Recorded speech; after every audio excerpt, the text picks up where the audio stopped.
Merci d'être au rendez-vous de cet entretien exclusif avec le porte-parole du gouvernement béninois, Wilfrid Léandre Mbedi, qui nous reçoit. Il fait la promesse de tout dire sans détour sur la présidentielle de 2026 au Bénin, les transformations structurelles opérées sous la présidence Talon, mais aussi la politique extérieure du Bénin. Monsieur le porte-parole du gouvernement, bonjour. Bonjour M. Bokor, je salue tous vos téléspectateurs et vos followers et je salue tout le Togo.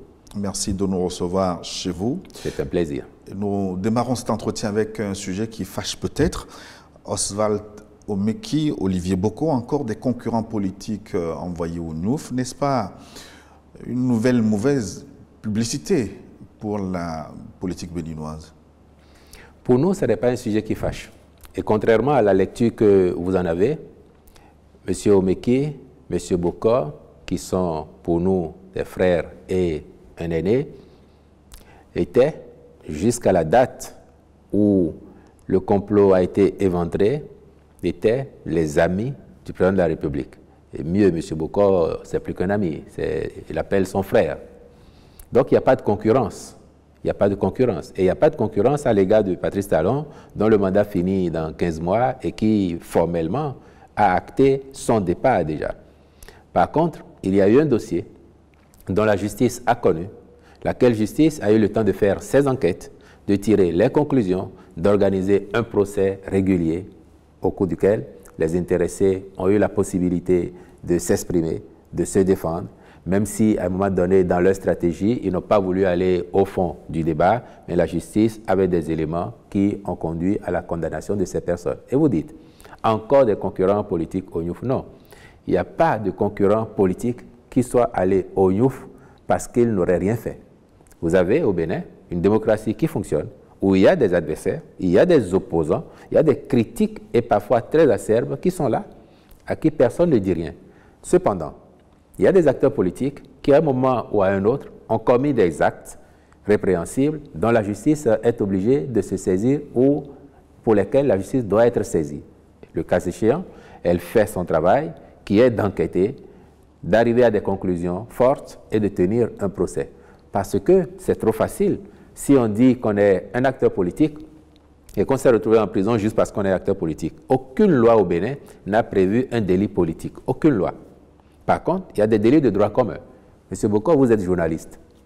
Au Bénin, les délits de presse sont dépénalisés. Donc, si vous venez ici, vous exercez au Bénin comme journaliste, vous me diffamez, comme vous voulez. Je ne peux pas vous faire condamner à une peine de prison. Tout au plus, des amendes et des dommages d'intérêt. Donc, vous ne pouvez pas aller en prison.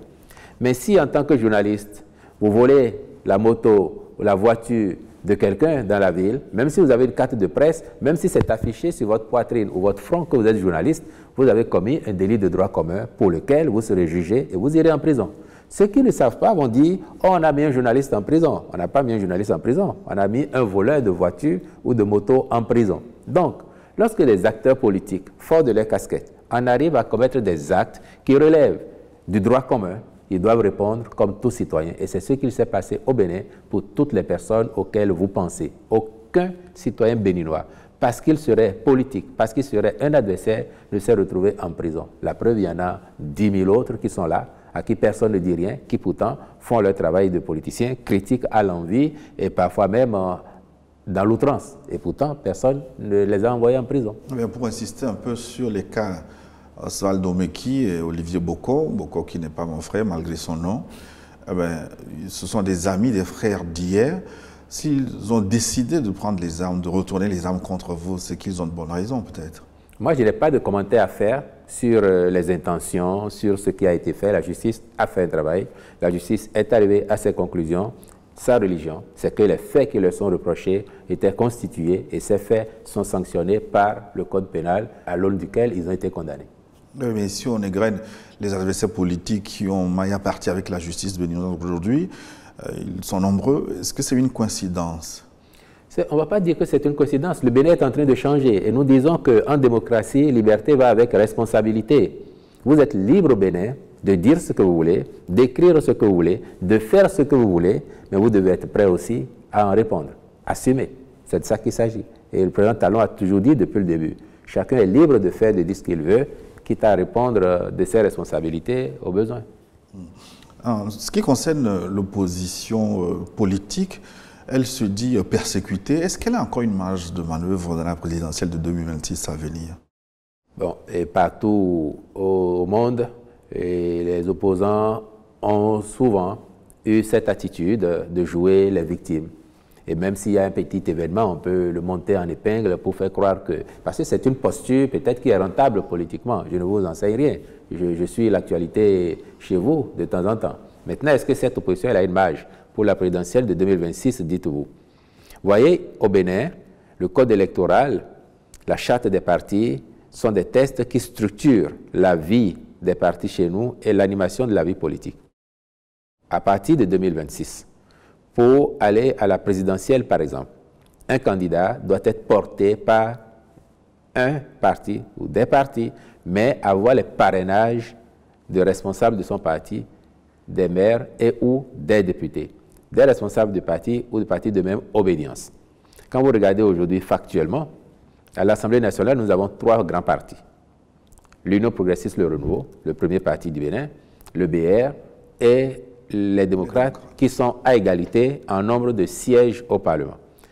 Les démocrates ont 28 députés, comme le BR. Les 28 députés qu'ils ont suffisent pour leur donner les parrains qui, eux, représentent 20% du corpus des parrains, maires et députés confondus, provenant d'au moins 15 circonscriptions électorales. Ils ont ça, les démocrates. Donc, à l'heure où je vous parle, ils ont ce qu'il leur faut pour désigner leur duo de candidats à la présidentielle de 2026. Et nous avons fait quelque chose de formidable. En votant le code électoral, nous avons sécurisé les élus des partis. Donc les démocrates, ils sont rassurés de ce que leurs 28 députés doivent leur rester jusqu'à la fin de la législature. Il ne peut pas se passer demain qu'un député LD démissionne de son parti et vienne se faire encarter auprès des partis de la mouvance et dit, par exemple, lui, il va donner son parrainage à un candidat de la mouvance. Ce n'est pas possible. Le Code a sécurisé cela. Mais quand le Code fait ça, c'est parce que nous avons décidé de remettre les partis au cœur du jeu politique, au cœur du jeu démocratique. Il faut savoir que dès 1990, dans la Constitution, on a dit que ce sont les partis qui animent la vie politique chez nous. Et il se fait que pendant 30 ans, nous avons eu une pratique totalement débridée où on avait des partis pas viables du tout, de sorte qu'aucun d'entre eux n'a jamais réussi à conquérir le pouvoir d'État. Vous feriez une élection présidentielle au Togo, en tout cas depuis combien de dizaines d'années, ça serait surprenant que le président ne provienne pas d'un parti politique, n'est-ce pas? Parce que vous avez eu le temps d'avoir quelques partis qui sont costauds. Et nous, on n'avait que des partis fragmentés, des partis au mieux de régions, au pire de villages, voire de familles. Et désormais, nous sommes dans la logique d'avoir des grands partis, des partis d'envergure nationale, qui portent eux-mêmes des leaders qui ont une certaine envergure. Et c'est ça le but et le gain majeur de cette réforme. Parce qu'on sait tous que la gouvernance est déterminée par la qualité du personnel politique. Et ce personnel politique, il faut faire en sorte qu'il soit le plus qualifié possible. C'est ce que nous avons commencé à faire au Bénin. Eh bien justement, est-ce que cette vision du chef de l'État portée à son arrivée au pouvoir, d'assainir l'environnement des partis politiques, de les réduire, est-ce que cette politique, cette vision a prospéré aujourd'hui? Est-ce qu'elle est efficace? Est-ce que les résultats sont bons? Il ne s'agissait pas pour le chef de l'État de réduire les partis politiques, non. Avant l'avènement du président Talon, toute la classe politique béninoise, toute obédience confondue, avait décidé, ou en tout cas avait réfléchi et acté la nécessité d'opérer les réformes. Mais il fallait beaucoup de courage pour faire ça. Beaucoup de courage. C'est ça qui fait qu'avant Patrice Talon, personne ne l'a vraiment fait. Le président Boni Yayi, quand il reprenait le pouvoir en 2011, donc à son deuxième mandat, si vous avez suivi son discours d'investiture, il mettait l'accent sur la nécessité d'oser faire des réformes, notamment du système partisan. Le président Adrien Oungbeji, qui est redevenu président de l'Assemblée nationale en 2015, dans son discours d'investiture comme de l'Assemblée nationale, il a réaffirmé la nécessité de réformer le système partisan béninois. Eux, ils parlaient déjà de resserrer le nombre pour faire de grands partis. Mais après, entre les intentions et les actes, il y a généralement loin de la coupe aux lèvres. Mais le président Talon a décidé, lui, de rester fidèle au diagnostic qu'il a fait en tant que candidat et à l'engagement qu'il a pris de procéder à ces réformes. C'est pour ça que, très vite, en discutant avec les uns et les autres, il a dit, nous devons y aller. Et la réforme fait quoi? Elle ne limite pas le nombre de partis, M. Boko. Aujourd'hui, au Bénin, nous avons au moins une quinzaine de partis politiques. Demain, on peut en arriver à 100, comme on était à 289 en octobre 2019, quand la réforme arrivait. On peut avoir 500 partis politiques au Bénin demain. Mais ce que nous disons, c'est que les partis de gouvernement doivent être des partis d'envergure nationale. Vous pouvez choisir d'avoir un parti de quartier, de village et d'être un agitateur d'idées. Mais si vous décidez d'aller conquérir le suffrage des populations pour avoir le pouvoir d'État, la magistrature suprême par exemple, on vous demande d'être présent dans tout le pays. Si vous voulez aller aux législatives et enlever des sièges de députés, on vous demande d'avoir au moins 20% des suffrages dans chacune des circonscriptions électorales législatives et nous en avons 24. Pourquoi? Il y a des partis, je vous ai dit tout à l'heure qu'au mieux nous avions des partis régionaux. Certains peuvent se concentrer sur une, deux régions, 3, 6 départements sur 12, peut-être 20 communes ou même 50 communes sur 77 et considérer que ça leur suffit. Nous disons, un parti politique qui veut être un parti de gouvernement, qui doit générer des hommes d'État, il doit s'occuper de tous les Béninois. Donc, aucune commune ne doit être considérée comme quantité négligeable. Et ça fait quoi? Ça favorise l'unité nationale. Ça favorise les regroupements. Donc, vous pouvez être sans leader politique, décider à l'aune des prescriptions du code de vous mettre ensemble, quitte à avoir des courants qui s'animent librement au sein des partis. À quoi vous sert-il d'avoir 20, 30, 50 partis qui, pris individuellement, ne pèsent pas grand-chose, alors que vous avez la possibilité de vous mettre ensemble, de gérer vos contradictions, d'avoir des courants qui s'animent et de commencer à devenir grand, beaucoup plus grand avec le temps et de vous imposer. C'est ce que nous voulons pour que, à terme, au Bénin, il y ait 2, 3 grands partis qui s'altèrent au pouvoir, qui ont une idéologie et les populations savent quand elles ont voté pour tel parti, voilà à quoi on s'attend. Quand elles sont satisfaites, elles le reconduisent. Quand elles ne sont pas satisfaites et qu'elles changent avec telle autre obédience, voilà à quoi on peut s'attendre. Et ça donne de la lisibilité à l'action politique. Mais pourquoi vous empêchez les démocrates d'exercer les activités politiques, d'aller au contact des populations sur le terrain? Parce que ce parti sort régulièrement pour dénoncer les entraves à la liberté d'exercice de leur droit d'être au contact des populations. Quand vous avez une activité à faire ici, un rassemblement, vous faites une déclaration. L'autorité administrative apprécie. Et elle est garante de l'ordre public. Parfois, pour ce que j'ai entendu de certains maires qui l'ont dit publiquement, il n'y a que les demandes qui sont introduites ne respectent pas les formes. Vous pouvez dire, oui, mais s'ils n'ont pas respecté, est-ce que l'autorité ne peut pas leur dire, faites ceci ou faites cela pour que ce soit bien? Ce n'est pas le rôle de l'autorité, mais on peut penser que cela est possible. Après, on doit tous être responsables, quels que soient nos bords. Et aujourd'hui, il faut considérer que si on est un parti responsable, on fait aussi les choses bien. Du reste, j'aime à dire, si un parti politique, quel qu'il soit, ou une association, quelle qu'elle soit, considère qu'elle veut faire une activité, qu'elle a rempli toutes les conditions, et que l'autorité administrative qui doit l'accompagner ne le fait pas, de mauvaise foi, il faut saisir les instances compétentes. On a des tribunaux administratifs ici. Vous les saisissez, vous dites, moi, j'ai voulu faire telle activité, tel préfet ou tel maire m'en a empêché, ce faisant, il a violé la loi. La justice va constater. Et si c'est le fait, ça va documenter les pratiques, ça fera que les fois d'après, les autres vont faire attention. Mais pour un parti qui se dit traquer les démocrates, par exemple, vous accordez un financement pour auditer le fichier électoral. Qu'est-ce qui se cache derrière ce financement? Il n'y a rien qui se cache. Le parti, les démocrates, dit, et nous, le fichier électoral, on veut voir comment ça se passe. On veut faire un audit. Et il faut que je vous explique, M. Boko. Nous avons désormais au Bénin un état civil qui se modernise. Depuis 2008, nous avons mis en place une base de données de tous les citoyens. Je dis tout parce qu'on a fait pratiquement plus que 100% au départ, mais on sait qu'il y a quelques personnes qui sont restées en rade et c'est pour ça qu'il y a un enrôlement continu. Donc, nous avons aujourd'hui un état civil qui se modernise avec les données biométriques de plus de 10 millions ou 12 de nos concitoyens. À partir de là, ceux qui n'ont pas fait le recensement initial, ils ont tout loisir de se faire enrôler à tout moment et il y a plein de gens qui le font. Toutes les naissances qui arrivent au Bénin, au mieux dans la journée ou le lendemain, vous avez l'inscription au registre national des personnes physiques. C'est de ce registre qui est déjà fiable qu'est extraite la liste électorale à l'approche des élections dans les délais prescrits par la loi. Parce que vous allez introduire la requête et ça va générer pour vous la liste de tous ceux qui ont 18 ans au jour de l'élection. Donc c'est quelque chose de technique et de très pratique. Les amis, les démocrates disent qu'ils veulent voir comment ça fonctionne.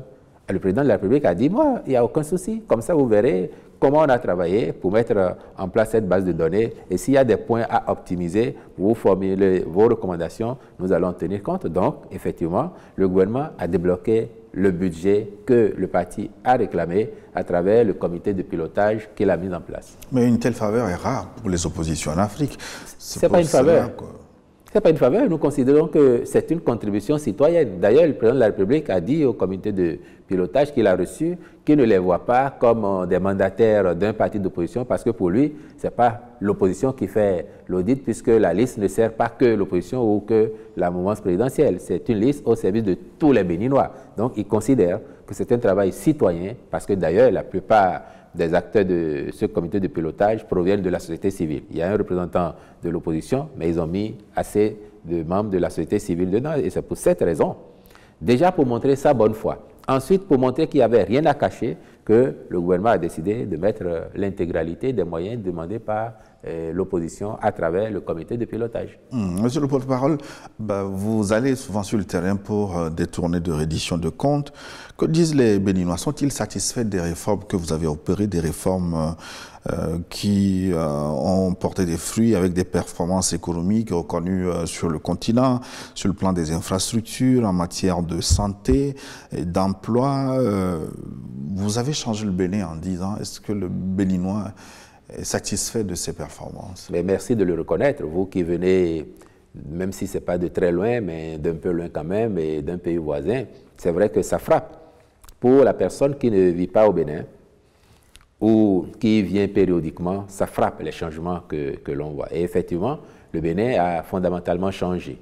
Ça, c'est à l'actif de tous les Béninois, tous les citoyens, quel que soit leur rang, quelle que soit leur obédience politique. C'est le travail, dit le président Talon, de tous les Béninois. Que disent-ils quand on va à leur rencontre? Globalement, aujourd'hui, ils sont satisfaits. Globalement. Ils voient que le pays change, ils voient que le pays se transforme. Et ce qui est encore plus réconfortant, plus gratifiant, c'est les gens qui, au départ, ne croyaient pas du tout et vous disent, moi, au départ, franchement, je ne croyais pas à M. Talon. Je n'ai même pas voté pour lui, je ne l'ai pas soutenu. Mais aujourd'hui, je vous le dis, il y en a tellement qui souhaiteraient même qu'il puisse continuer l'aventure au-delà de 2026, ce qui, pour nous, n'est pas à l'ordre du jour. Donc, les Béninois, ils sont satisfaits et parce qu'ils sont satisfaits, le gouvernement, il est aussi un peu victime des succès qu'il a engrangés. Tout le monde veut désormais avoir dans sa commune, voire dans son village, telle infrastructure. On fait des marchés modernes. Vous allez dans des communes où les circonstances ne permettent pas encore de le faire, tout le monde vous dit « à quand notre marché moderne ?» On fait des routes, aujourd'hui, de plus en plus durables. Et le président Talon a lancé un chantier, c'est celui de connecter toutes les communes par au moins une voie bitumée. Et nous y sommes pratiquement à 1 ou 2 communes près. On a réussi ça. Des routes réalisées, certaines en cours, d'autres déjà engagées pour lesquelles on a signé. Toutes les populations vous disent on veut des routes, mais on veut des routes de cette qualité parce qu'on voit que c'est durable. On peut ajouter les stades de... Et au-delà des routes, ils veulent des stades parce qu'on aura quand même fait 22 stades omnisports en un mandat de 5 ans et toutes les autres communes vous disent à quand notre stade? Ou encore, on a eu un programme emblématique, asphaltage. Au-delà des routes, on essaye maintenant de construire nos villes, de faire l'urbanisme avec des voies bitumées ou pavées et avec des collecteurs pour que les eaux s'écoulent. Dans la première phase de ce programme, on a impacté 9 villes.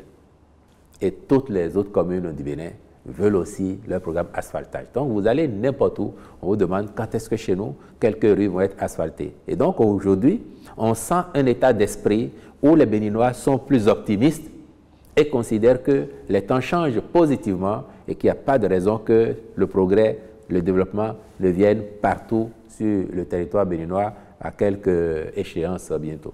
Pour les infrastructures, c'est très visible. Les agrégats économiques vous donnent raison. Mais quand on interroge le panier de la ménagère, il est encore en souffrance. Où va l'argent?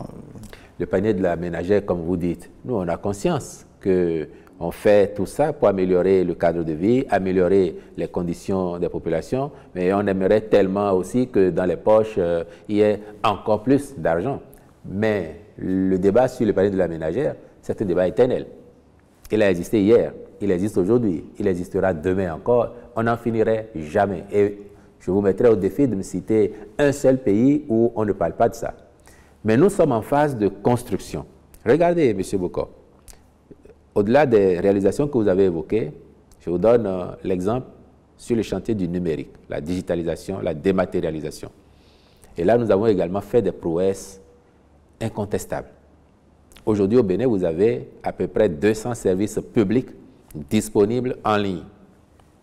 Si vous êtes béninois et que vous êtes né à Parakou ou à Natitengu ou à Tangueta, vous vivez à Cotonou, avant, pour avoir votre casier judiciaire, il vous faut vous déplacer. Ou vous avez un parent, vous envoyez de l'argent.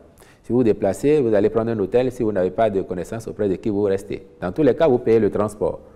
Aujourd'hui, où que vous soyez sur le territoire national, vous appliquez en ligne, vous faites votre demande de casier judiciaire et vous l'avez sans avoir à vous déplacer. Ça vient dans votre boîte, vous imprimez. Vous avez même le fichier. Comme au Togo d'ailleurs. Le citoyen qui fait ça, nous on l'a généralisé, hein, le citoyen qui fait ça, il n'a pas le sentiment que vous lui faites économiser de l'argent. Celui qui va payer sa facture pour l'eau, pour l'électricité, il n'envoie plus quelqu'un lui faire les courses en payant les frais des émigrants. Il ne prend pas sa voiture et donc il économise du carburant.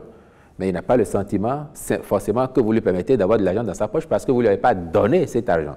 Pourtant, on a fait tellement de réalisations aujourd'hui pour faciliter la vie aux populations et tout cela, l'effet induit, c'est que grâce au numérique, il y a des dépenses dont on fait l'économie et cet argent reste dans les poches. Donc, on va continuer à faire ça pour amplifier encore l'impact du numérique sur la transformation de notre société et la facilitation de la vie aux populations. Néanmoins, j'entends bien que cela ne suffit pas.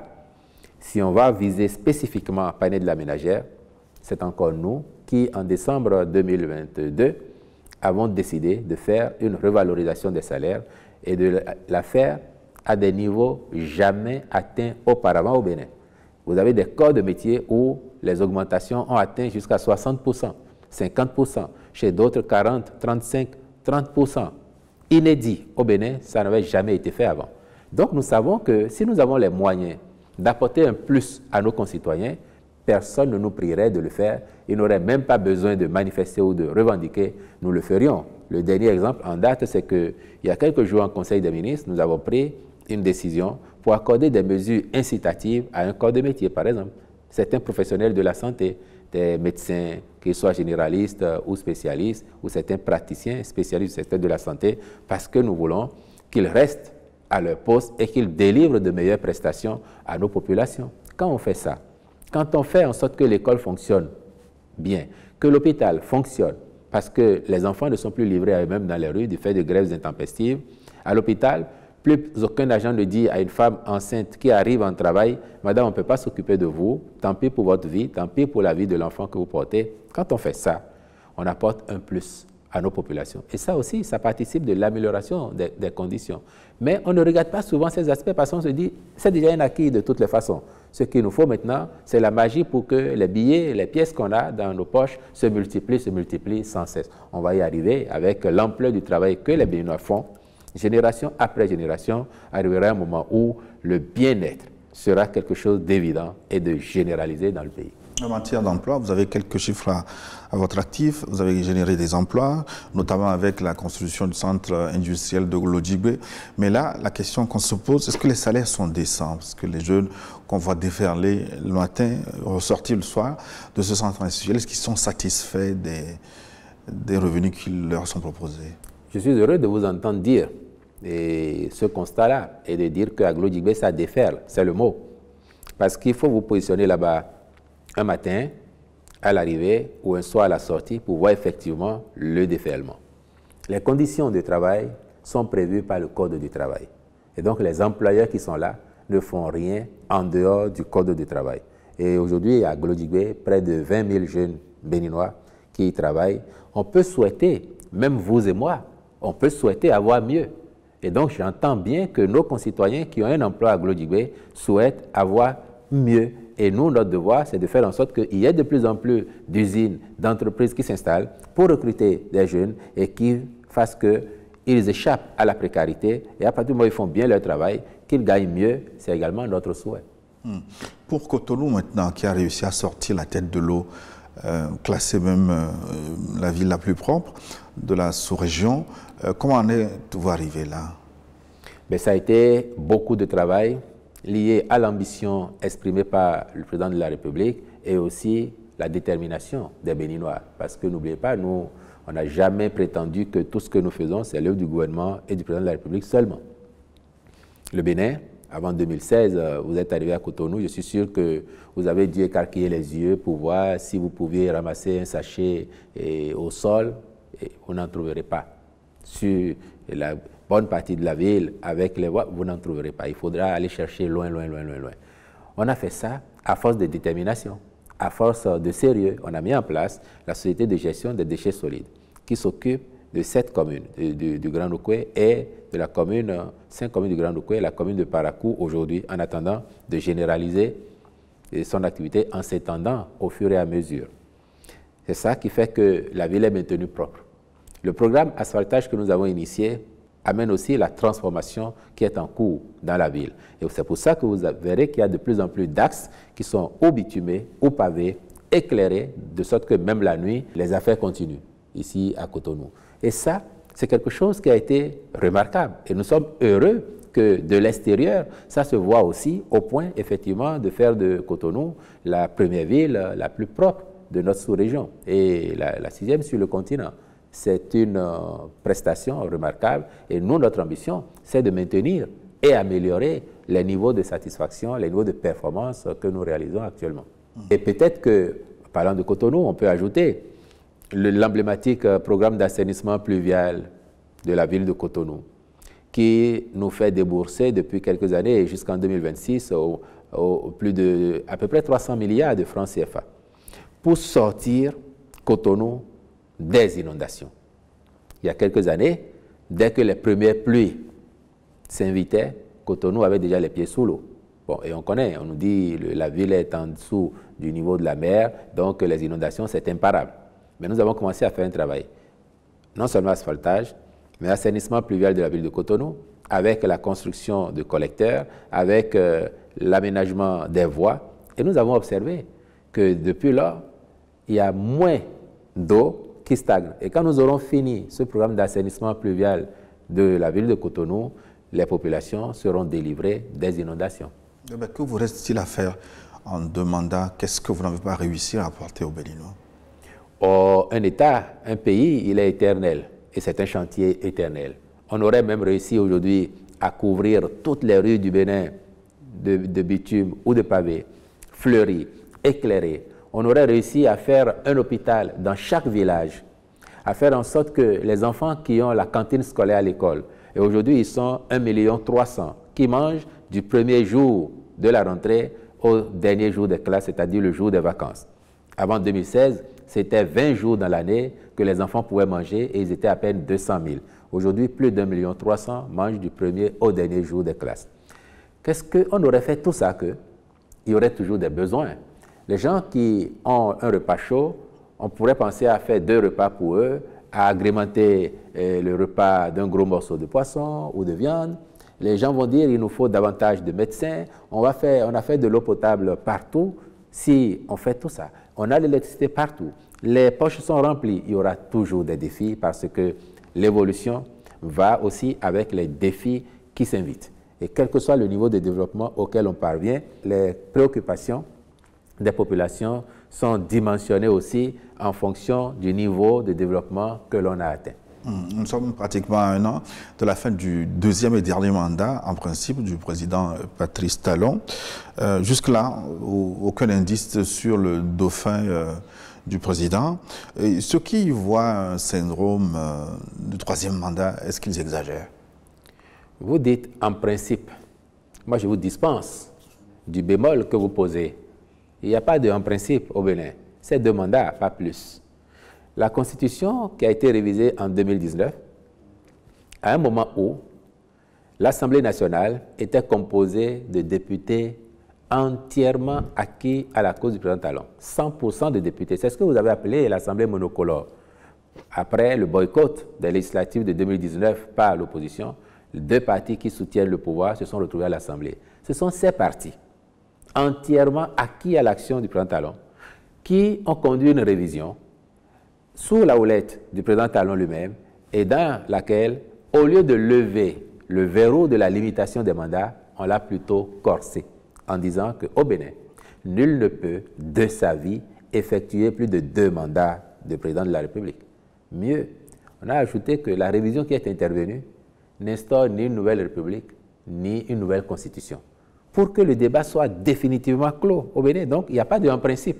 C'est le 2e et le dernier mandat. À supposer même qu'il y ait une nouvelle Constitution ou une nouvelle République. Le fait de dire que nul ne peut de sa vie faire plus de 2 mandats au Bénin solde le débat. Donc, pour nous, il n'y a pas de en principe.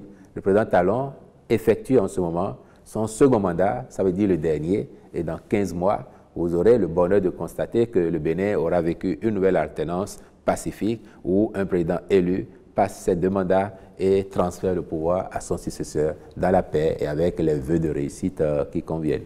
Même si le TOFA l'invite exceptionnellement à ajouter un 3e mandat. Moi, je n'ai pas noté que le TOFA invite le président Talon à faire un mandat au-delà de celui-ci. Et le TOFA, ça n'est pas la Constitution. J'entends cependant des concitoyens, quelle que soit leur obédience, parce qu'on entend davantage dans les médias, sur les réseaux, certains qui sont de la majorité présidentielle, mais on entend les populations à la base demander est-ce qu'il n'est pas possible que le président fasse un nouveau mandat, et je parle des populations qui sont satisfaites du bilan parce que, à l'arrivée, leurs attentes sont plus comblées qu'elles ne l'espéraient. Beaucoup n'espéraient pas que le Bénin ferait autant de progrès sous le président Talon. Mais malgré ces appels-là, la constitution béninoise, elle sera respectée. Le président Talon passera la main à son successeur pour le bien du pays et nous resterons un exemple de démocratie et de développement sur le continent. Le président Talon, que dit-il de ses invites à faire un 3e mandat, de ses appels à la télévision ou à travers le TOFA, vous qui avez la chance d'avoir de temps en temps d'être dans les secrets des dieux, que dit-il le président Talon? Il en rit? Ben, c'est le mot. Il en rit. À la limite, ça lui fait ni chaud ni froid. Après, c'est un peu flatteur que des gens disent « Oh, le bilan est tel que… » Franchement, on ne l'avait pas espéré. Mais s'il y avait possibilité de continuer, on serait tellement heureux de le voir pousser encore plus loin les limites du développement, ce qui a commencé sous lui. Mais le président, il a dit, moi quand je venais, peut-être que, même moi, peut-être que je n'avais pas idée que nous ferions un chemin aussi remarquable. Donc pourquoi vous ne pensez pas que celui qui viendrait après moi peut faire encore mieux que ce que, avec moi et vous, on a commencé à faire? Donc moi, j'ai foi que celui qui vient après moi fera en sorte que le progrès du Bénin s'intensifie et que nous soyons tous satisfaits afin que, président après président, au fil du temps, le Bénin s'élève, s'élève, s'élève et que tous nous soyons fiers de ce beau pays. Et le dauphin, qui va remplacer le président Talon? Vous pouvez prendre la nationalité béninoise, hein? Peut-être que vous l'avez depuis et que vous me la cachez. Mais j'ai le malheur de porter le Lombouko. Ah, ce n'est pas un malheur, bien au contraire. Si vous avez la nationalité béninoise et que vous remplissez les conditions, vous pouvez être dauphin. Donc les dauphins, c'est tous les Béninois. Aujourd'hui, c'est tous les Béninois qui remplissent les conditions pour être président de la République. Mais le président, à un moment donné, il portera son choix sur son remplaçant. Évidemment, puisque s'il y a 12 millions de dauphins, il y en a un seul qui s'assierait sur le siège le moment venu. Donc à l'intérieur de tous les potentiels, il finira avec les partis qui forment la majorité présidentielle aujourd'hui, il finira par faire le casting qu'il faut pour proposer au peuple béninois quelqu'un qui irait à la conquête du pouvoir pour prolonger la dynamique qui est en cours actuellement et faire en sorte que le progrès, le développement qui a commencé, que nous voyons, demeure même au-delà du président Talon. Mais de qui il parle souvent, à qui il fait appel régulièrement? Ben, il ne m'a pas encore fait la confidence de me dire à qui il pense. Donc j'attends. Et votre insistance fait que je vous soupçonne d'avoir la nationalité béninoise et peut-être de me cacher que vous parlez avec le président Talon pour être demain son champion. Est-ce que le talon d'Achille de Talon, finalement, c'est sa politique extérieure? Parce qu'avec les pays voisins, vous avez quelques inimitiés qui vous valent même la fermeture, par exemple, avec le Niger, à ce point-là, est-ce qu'il y a des choses à améliorer? Quoi que l'on fasse, dans quelque secteur que ce soit, il y aura toujours des choses à améliorer. Je viens de vous dire, malgré tous les résultats que nous avons, et on peut penser que d'une autre façon, on aurait fait ceci de mieux ou cela de mieux. En politique extérieure, nous n'avons pas, nous, travaillé à nous faire de l'inimitié. Vous évoquez le Niger. Votre pays, le mien, le Niger, hier, nous appartenions tous à une même organisation, au sein de laquelle il y a des règles. Nous avons appliqué les règles que l'organisation s'est données. Nous avons appliqué les sanctions qui ont été prononcées à l'aune des règles qui régissent cette organisation. Donc, c'est ce que nous avons fait. Nos frères du Niger n'ont pas compris cela. Pourtant, ça n'est pas nouveau. Avant le président Talon, au temps du président Boniaï, il y avait une situation pareille au Mali. Le Bénin a condamné et a exigé le retour à l'ordre constitutionnel. Bon, les temps ont évolué. Nos frères du Niger n'ont pas compris. Depuis, l'eau a coulé sous les ponts, puisque la CEDEAO, avec l'empressement, avec le plaidoyer du président Talon, a fini par lever les sanctions. Et qu'ils vous souviennent, quand elles ont été levées, nous avons été encore parmi les tout premiers, pour ne pas dire le tout premier, à acter la levée des sanctions. Nous avons ouvert la frontière de notre côté.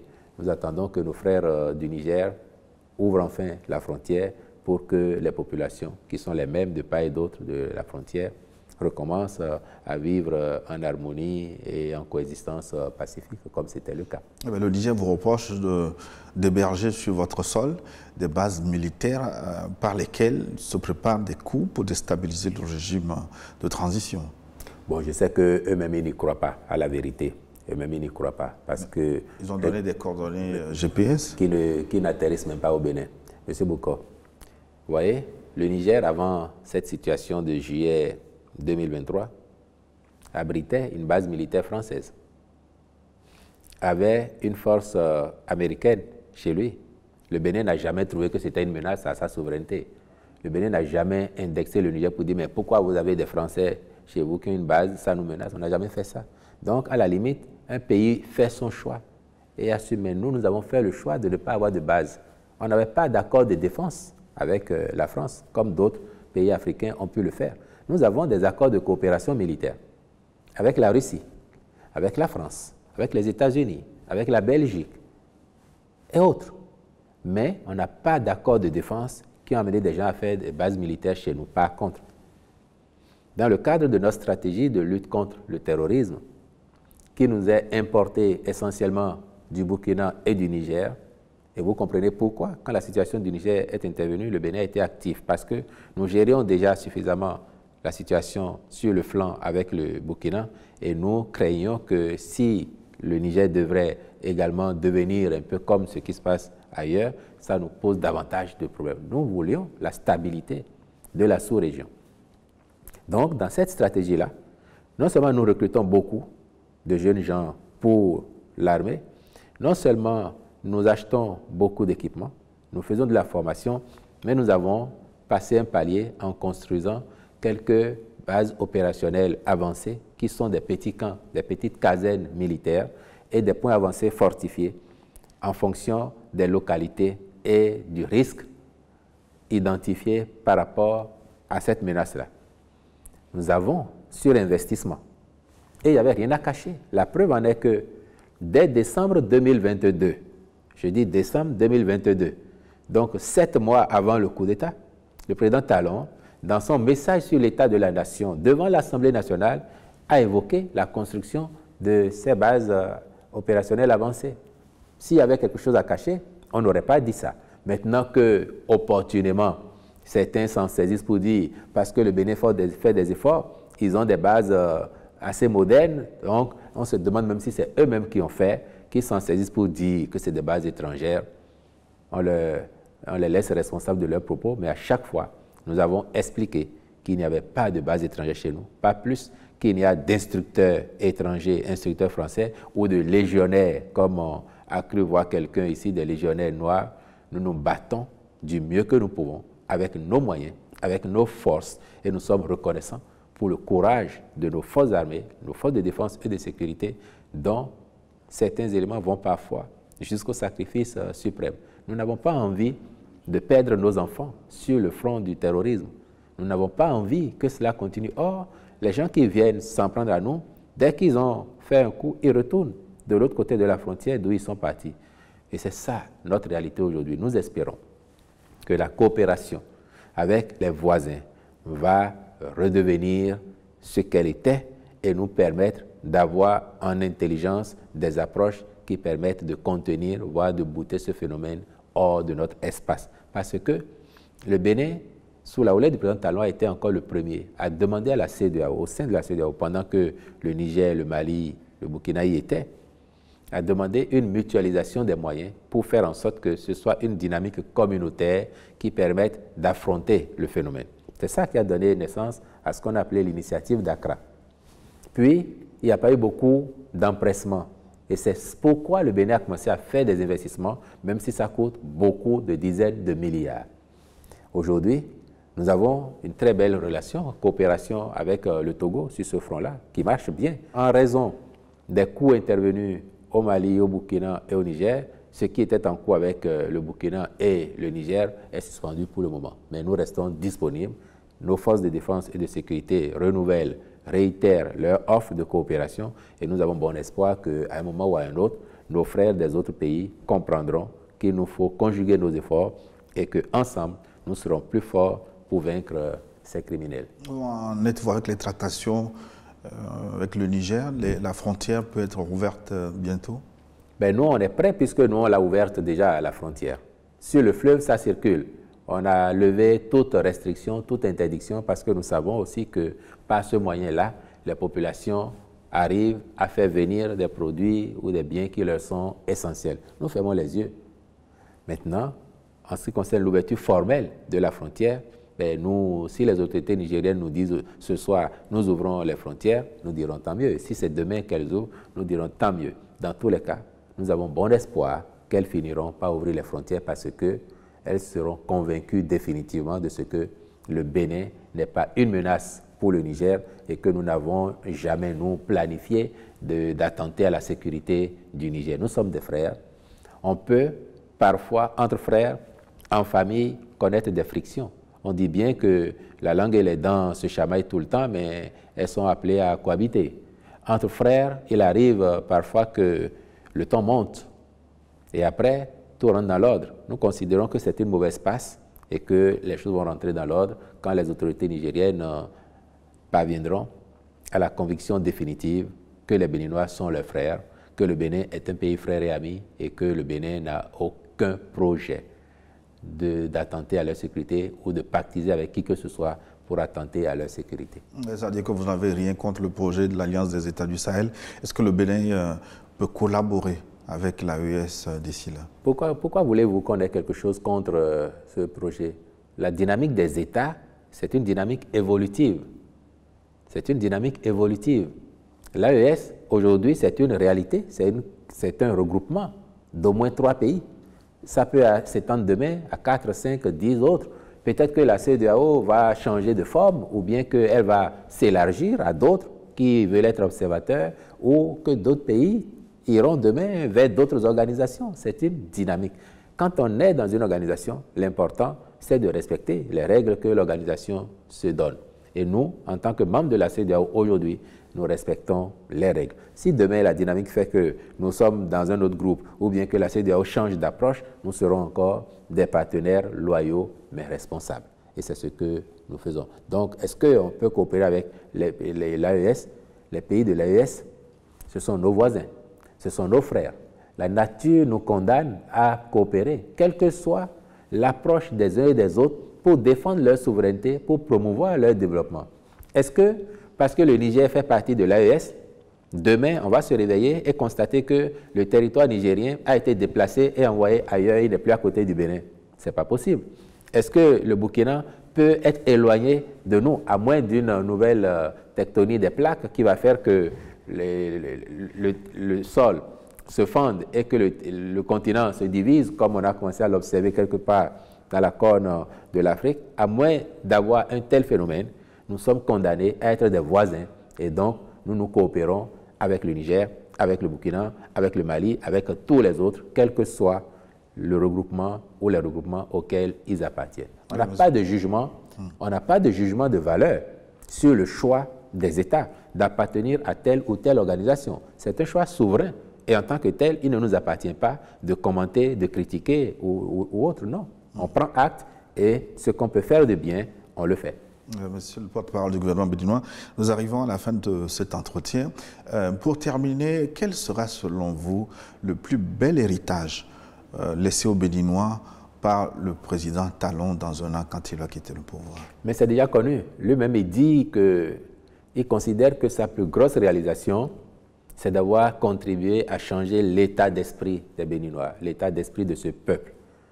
Effectivement, aujourd'hui, les Béninois, ils sont de plus en plus convaincus qu'il n'y a pas de rêve trop grand pour le Bénin, que toutes les ambitions sont à notre portée tant que nous le voulons, tant que nous travaillons à cela. Les gens sont moins défaitistes.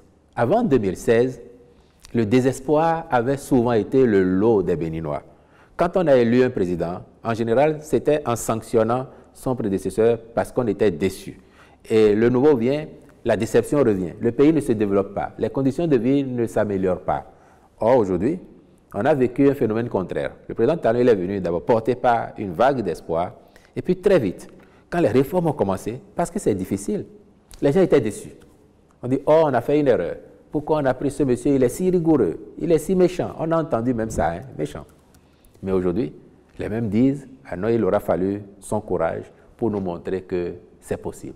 Et fort heureusement, quels que soient les bords, croyez-le, M. Boko, hein, même nos plus gros contenteurs, en dehors des caméras, ils nous disent, franchement, le niveau où le président a porté le pays, le travail que vous faites, c'est remarquable.